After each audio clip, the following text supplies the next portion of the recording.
Today's guest is a public speaking expert. Her name is Leisa Reid, and in her first year as a speaker, she got 83 gigs booked. 83. And after that, of course, everybody was saying, how did you do that? How did you get so many gigs in your first year?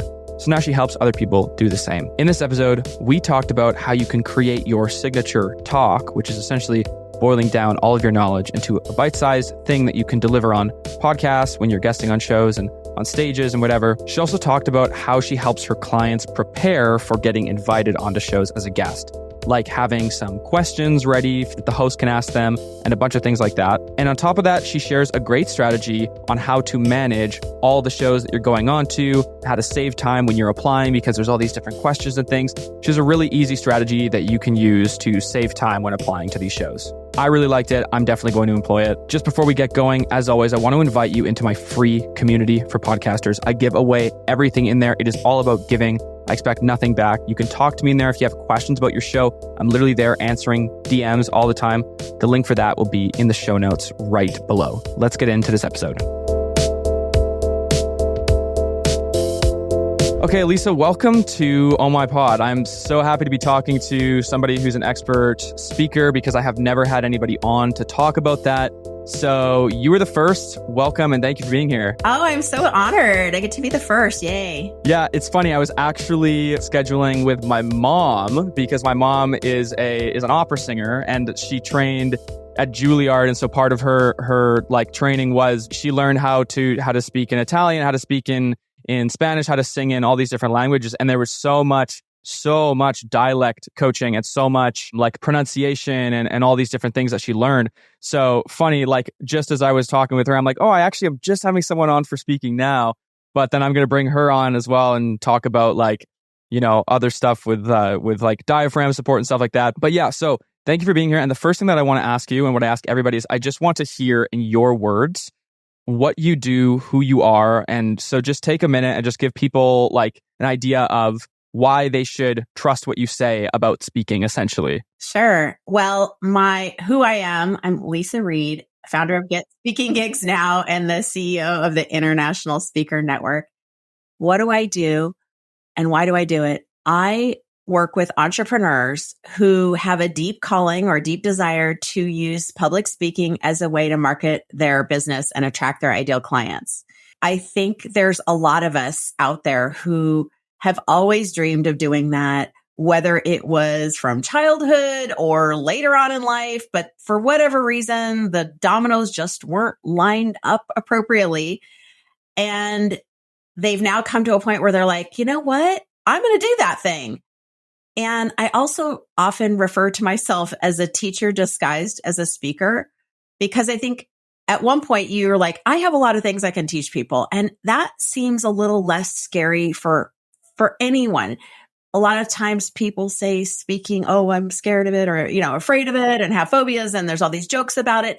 But the honest truth is that's usually childhood stuff that we can really overcome really easily when we have a message to share, and all of a sudden the message gets bigger than our fear. So I'm that person. I'm not like a dialect coach or anything like that. But what I am is, how do we take your expertise and shrink it down so it's valuable nuggets for that audience, and then give them that next step to work with you or to connect with you or whatever that thing is, so that you can start working with people that you really love and do it in a way that feels fulfilling instead of soul-sucking. I have a lot of questions that I thought up while you were saying that. And when you said that there's jokes about public speaking, I don't even know if it's a joke. It's funny that it's true, but when people ranked the worst fears, it was death number 2 and public speaking number 1. So the first thing that I would ask you is, and the reason why I say this is because it's relevant to podcasting as well. Speaking on podcasts and having your own podcast, something that like scares the crap out of a lot of people. And for me, I sort of take it for granted because I've been performing a long time. But public speaking in person for me is actually, it is quite scary, I will say. But what do you do with people who have a deep fear of speaking in public? What is the strategy to actually get them to open up? Interesting. I don't actually work with a lot of those folks because I'm not an arm twister.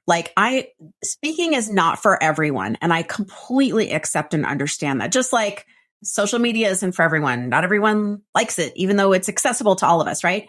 So I don't try to find people who are terrified and then help them overcome that. Usually someone will go to Toastmasters or maybe hypnosis or something like that. If they have to speak and they can't get around it and they really want to overcome that. But it doesn't mean that people who I work with don't have certain fears, concerns, nervousness. And that's what I call speaker's kryptonite. It's like very unique to that person.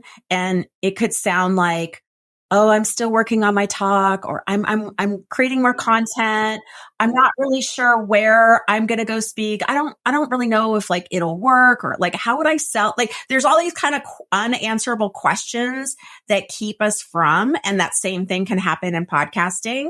So it's like, how do we have the right conversation with ourselves so that we know that's happening? And then we can, okay, let me hear that part of myself. It's kind of like the little kid in us. Let's talk to the little kid, invite it over for tea, and then say, it's okay. I got you. We're going to be fine. We're going to be okay. Whatever it is you need to tell yourself. And then we move forward. Yeah, cool. I love that. And yeah, like Toastmasters or wherever you can get, practice in is great. I think for a lot of people, they would do more things like speaking if they didn't have some type of phobia. And so for those people, when they are almost being called to do it, yet it's only fear that's stopping them. That's something where, yeah, I know what you mean though. There's people who they just don't want to do it. They're just not called to do it. They don't, and that's totally fine too. But one of my questions also was, what type of speaking engagements are you helping your clients get? Because in my mind, I think about podcasters and I think about all of my people who I help and all the people that I work with. And I just think, man, these people would love to get invited to places to speak about these things. That's why they have a podcast. So like, where are you getting, like, what does your process look like for getting people onto speaking engagements? Well, so to be clear, I'm not a booker. What I am is someone who, I don't know, you'll appreciate this analogy, but I like to teach you how to fish versus feed you a fish. That's my approach. Not that you won't ever get fed a fish, but to me, it's more empowering, especially as an entrepreneur. We're trying to do all the things and all the stuff and have a business and serve our clients. And we're just trying to, so I'm like, how can we make it easier for you to do what you love? You got to do sales and marketing. Might as well figure out a way to do it. And I think there's a lot of, I would say, misunderstanding in the speaking world because we think, oh, I've got to be Tony Robbins, or, we go right to the tippy top. And then we think, oh, I can't do that. Well, you don't need to be Tony Robbins or any other famous, celebrity speaker in order to use speaking. It's a really cool approach because it's a level playing field. And when I work with someone, we start to develop what's their actual recipe for success. It's not the same for everyone. For example, I've got a client who has decades of corporate experience, high-level corporate leadership. So he's really comfortable and he works with executives in high-level spots. So he's really comfortable speaking in corporate settings, in high-level settings. He just got off a speaking engagement at a prestigious university because that's his comfort zone and that makes sense for his business. So we're going to target that area a little bit more and figure out for him what makes sense, like what organizations, what associations, what conventions, what conferences, how does he tap into his Rolodex to like make those things happen? He literally just announced on LinkedIn that this was yesterday and he had like 95 responses. And this was his first like, okay, I'm tearing off the Band-Aid. I'm a speaker now. And he put his stuff out there, which is super cool. So on the complete other end of the spectrum, I have a client who lives in the middle of nowhere. She is not interested in corporate. That terrifies her. She's more on the woo-woo side and she helps people with their vibration and she's really successful and really good. But being on camera is scary for her. And so her audience is going to be completely different. It might be women's groups. She's going to need to speak virtually because she's in the middle of nowhere.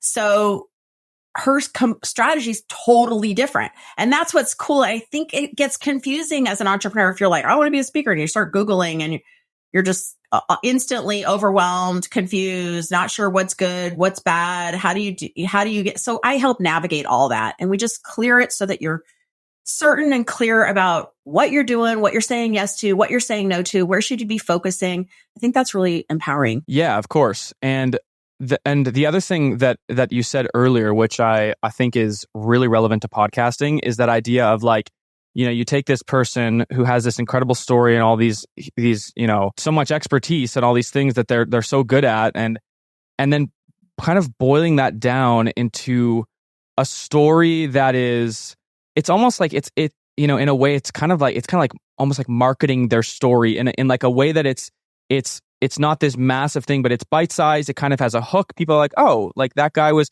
for instance, I think of my friend who was a monk for 5 years and now runs a super successful business. Like that's his hook, right? Monk for 5 years. They're like, oh, that's kind of interesting. So how do you go about taking somebody's story, like somebody's expertise and all that, and making it into that talk? Because I think that for people also, if they want to go onto a podcast as a guest, even, first of all, there's being on the podcast where that's important, but just to be invited to higher level podcasts, the one thing that needs to be in place is a super dialed in story of what, who you are and how. So how do you, like you said, you kind of make their big story into this small digestible piece of speaking. It's interesting. I love hearing your perspective. And I heard your podcast episode with your friend who sounds amazing.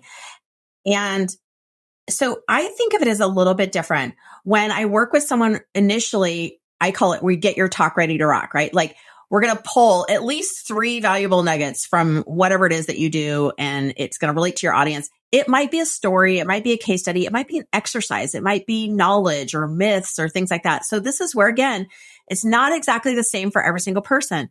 Because if I suggested to a client, oh, I want you to share this deep, vulnerable story or whatever the story is, and they're uncomfortable, guess what? They're never going to get on stage. So sometimes we just start with, I always say, like, let's start with what you could do right now.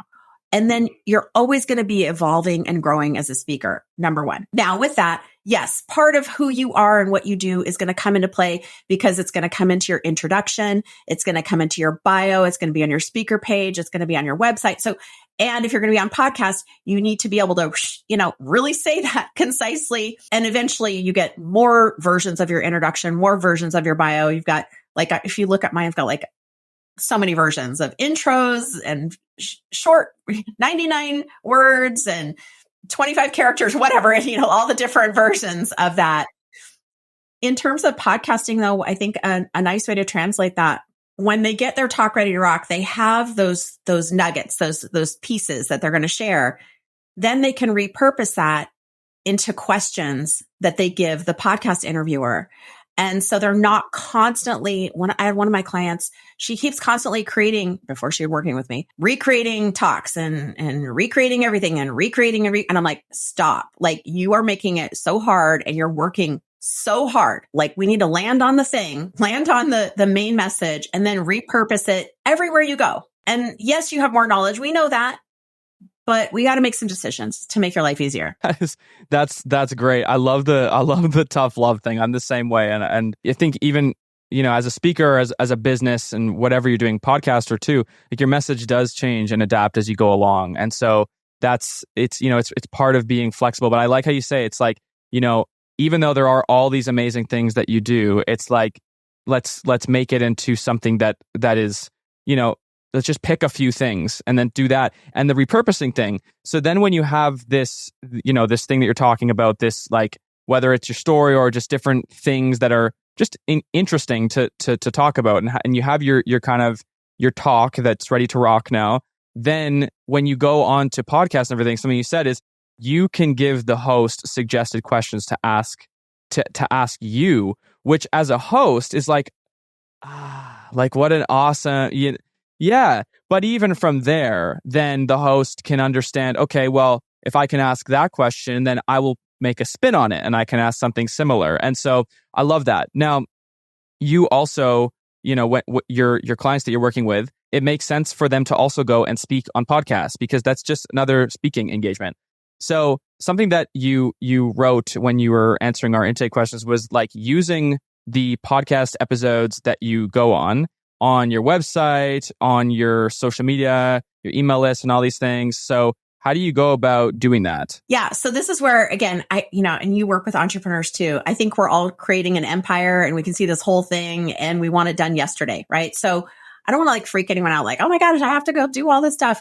It takes time. Just give yourself grace for all this to evolve, because, I didn't just do this all overnight, but when you're on a podcast episode, I'm huge into organizing so that I can save time later. So for example, when you send me the link for this site, and I'll just go right into the nuts and bolts of it. I have the date, I have your name, I have the name of the show, all in an Excel sheet. It's in my CRM as well.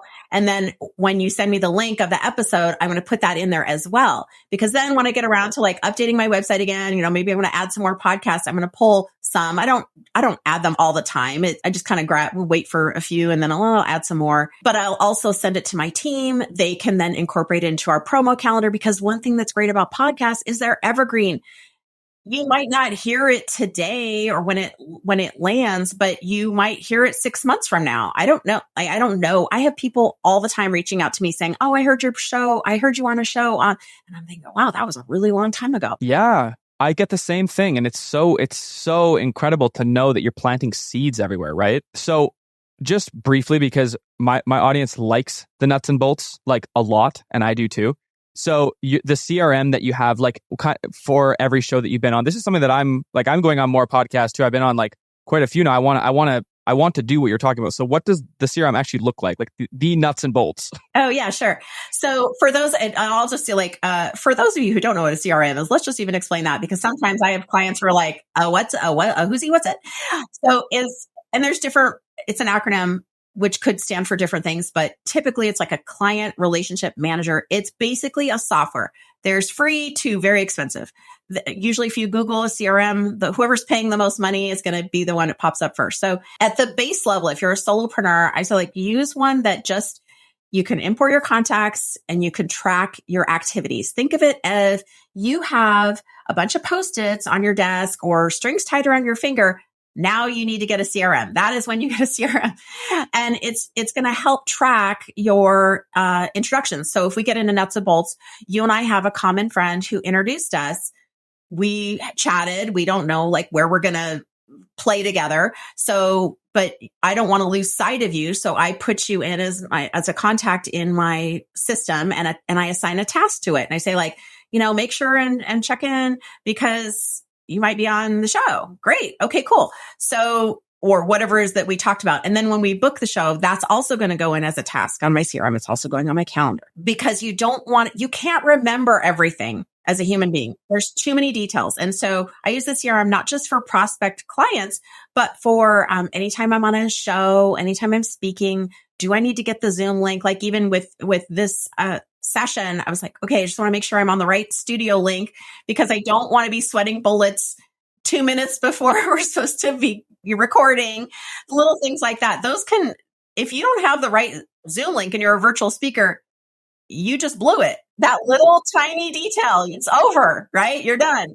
So things like that help you stay organized. Yeah. And so for everybody listening, when you have people who have been on your show and you have all these guests who have been on your podcast, you don't want to lose track of those people either, because you just make a note. Down the road, you may have a person who says, "Hey, I'm looking for somebody to help me put my talk together. I want to do more public speaking." And if I've done 200 interviews, I'm going to forget about all the people, right? So that is huge. And the shows that you've been on should be tracked. All of that should be tracked, because, it's easier to do it as you're going along than to back catalog the last 300 things that you've done later down the road. So I think that's just a good little takeaway tip. And the other thing that I noticed about you when I invited you onto the show is you were very well prepared, which made me feel very at ease. You were I even saw you went on to our YouTube, you commented on a couple of videos, because you were kind of getting a vibe for the show. So that's the other thing that I'm sure you also recommend to your clients. That stands out, right? I've done a lot of interviews now, and there are a lot of people who just don't do that. And so it makes for a better experience for sure. And the other thing that I wanted to ask you just before we wrap up here is I wanted to ask you, when you work with your clients, is there anything specific that you have them put together, or any specific strategy that you have them use for getting onto podcasts as a guest, or to be more likely to be accepted onto podcasts, or even just like, where are the podcasts that, like, how are they finding them? Do you know what I mean? Yeah, absolutely. And again, I don't start with that because a lot of times it could be a distraction if they're like, oh, okay, pretty lights. And so we just like, let's get your message together. And then as you start to grow, and I usually work with people for about 6 months. So that allows for, let's get all the things done. Let's get all the homework done in class and get booked while you're in the program. You don't have to wait till you're done. It's like, you can get the booked the first month. But I have a podcast guide for speakers, literally, that I just I finally created it a couple of years ago. I'm like, okay, I just need to put this. I was actually surprised, Justin, of how many tips there were in there. I'm like, well, you want to have, there's a lot. You have your intro. You want to probably have a bio because they're probably going to promote it. You want to have episode title options, because I've been on podcasts where they're like, well, what do you want your episode to be called? I'm like, I don't know. That's a great question. Yeah, I had that just recently, and it stumped me. I was like, I don't exactly know.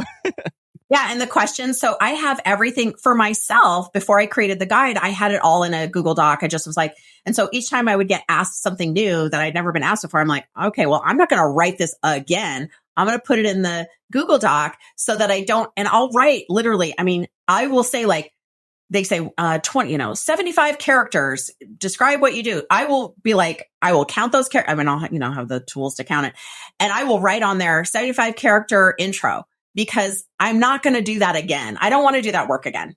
It's a lot of work to make it small. Questions, I will put those on there. And then sometimes I've been asked for 10 questions, which is a lot in podcasting world. That's insane. But I think it's because they think, well, what if the person doesn't have great questions? Then I want choices. Or if the conversation goes dry, like they're going to need to fill more time. So I get it, but have those questions done. You can do all that ahead of time, and you can back it out based on what you're talking. So I definitely, and then having your call to action is super duper important. Otherwise, like, I've had clients come to me and say, well, I just tell my phone number. I'm like, oh my gosh, no, please don't do that. Bonus tip, don't put your phone number and email on the podcast, because you want to have a place where people can go check you out. People aren't doing that anymore. That's like the 1980s called, right? So we want to make it simple for people to find you. Yeah. And I will go back to a much older episode where I talked about one strategy that my coach used, where he said he went on a big podcast and he said, hey, for anybody listening, DM me the word, and then it was the name of the podcast on Instagram, and we'll have a conversation. And he got 50 DMs, and then he got 10 clients, which was so that is a huge podcast, where I'm talking 100,000 listeners per episode. But that's something that you could do. You could send them to your Instagram with a keyword, right? And then when they come in, they're like, oh, okay, I know that came from that episode. So now I know kind of where to take the conversation from here, if that makes sense. Yes. And you can get really automated, or you can get really like kind of old school. So there's all different ways that you can really work it. Yeah. And I also liked, because I have felt the pain of applying for, or, filling in the questions for podcast interviews, like their intake forms. I have felt the pain of having to rewrite something that I knew I've done before and didn't save. I hate, like, that must be my biggest pet peeve. So having a Google Doc of everything is like a really good idea. It's so simple. Sometimes we just make it too hard, right? It's like, and then you just copy paste every time. I love that. That's great. So this has been awesome. I love the mix between talking about, speaker strategies, because everybody who has a podcast is also a great speaker. Like that's part of the game, right? And then also the guesting stuff. This has been awesome. So where do you want people to find you? Oh, Justin, thanks for asking. I guess. No, just kidding. Well, get your phone honestly, number. Yeah, my phone number is I would say go to getspeakinggigsnow.com/tips. Right there, you're going to get free access to the 5 top tips to get more speaking gigs now. And this is I've given over 600 talks, right? I stopped counting at 600.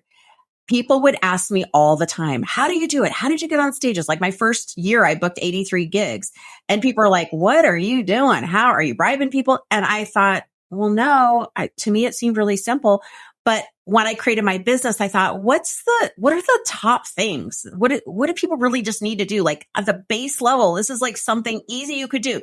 So those are the 5 top tips. It's at, again, I'll say it again, getspeakinggigsnow.com/tips. Love it. That's great. Yeah, definitely go and download that. After 83 in your first year, it's like it's funny because, you do the thing and then people ask you, how'd you do that thing? And then you realize, oh, I can teach people how to do that thing. So yeah, love the way that unfolds. So thank you. Thank you so much, Leisa. This was awesome. Hey, just before you go, I'm really happy that you made it to the end of this episode. It means the world to me. I only want to ask for one thing in return for putting together all this content for free. And that's just leaving a review if you can, wherever you're listening, if it's Apple or Spotify. Just leaving a quick review is super, super helpful for us. It's going to help more people find the show so I can keep putting this content together for free. Thank you so much, and we will see you on the next episode of Oh My Pod.